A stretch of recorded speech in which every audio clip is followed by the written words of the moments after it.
एक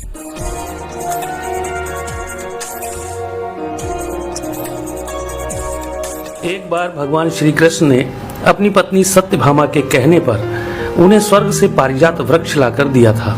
तब सत्यभामा को इस बात का अभिमान हो गया था कि वह सबसे अधिक सुंदर है और भगवान श्री कृष्ण की अति प्रिया भी है। इसी कारण उन्होंने उन्हें पारिजात वृक्ष लाकर दिया है। इसी प्रकार सुदर्शन चक्र ने जब एक बार इंद्र के वज्र को निष्क्रिय कर दिया था, तब से उसे भी यह अभिमान हो गया था कि भगवान के पास युद्ध में जब कोई उपाय नहीं बचता है तो वह उसकी ही मदद लेते हैं। इसी तरह भगवान का वाहन गरुड़ भी यही समझने लगा था कि भगवान मेरे बिना कहीं जा नहीं सकते, क्योंकि मेरी गति और मेरे बल का कोई मुकाबला ही नहीं कर सकता है। इन तीनों के इस अहंकार को तोड़ने के लिए एक दिन भगवान श्री कृष्ण ने हनुमान जी का स्मरण किया था। उनके स्मरण करते ही हनुमान जी तत्काल द्वारिका आ पहुँचे थे। भगवान श्री राम और भगवान श्री कृष्ण एक ही हैं, यह तो हनुमान जी जानते ही थे। साथ ही वह यह भी जान गए थे कि भगवान श्री कृष्ण ने उन्हें किस कार्य के लिए बुलाया है। इसलिए वह भगवान श्री कृष्ण के दरबार में जाने की जगह द्वारिका के एक बहुत ही सुंदर बागीचे में चले गए थे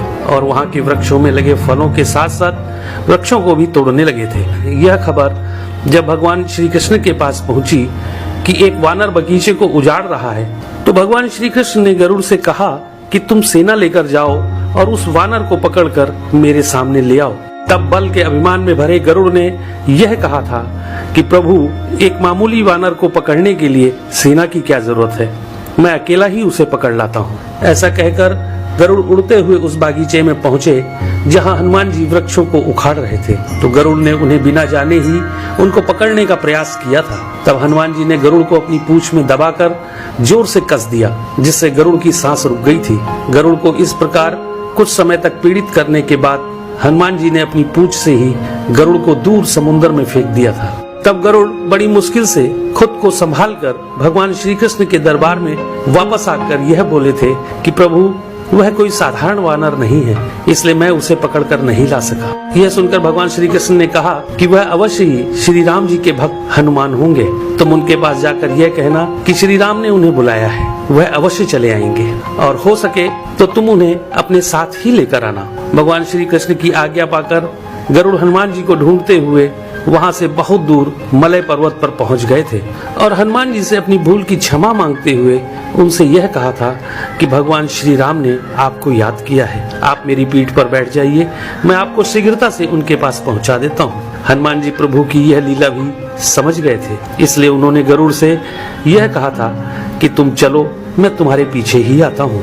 इधर द्वारिका में भगवान श्री कृष्ण ने राम का रूप धारण किया और सत्यभामा के साथ सिंहासन पर बैठ गए थे और सुदर्शन चक्र को यह आदेश दिया कि तुम द्वार पर रहो, बिना मेरी आज्ञा के कोई भी अंदर न आने पाए।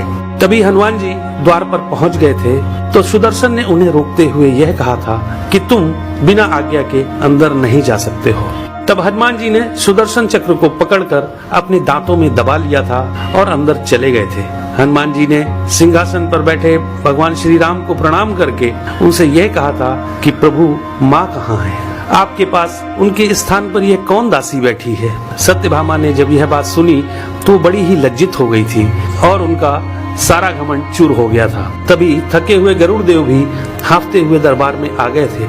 गरुड़ ने वहाँ हनुमान जी को देखा तो वह चकित रह गए थे कि मेरी गति से भी तेज गति से हनुमान जी वहाँ पहुँच गए।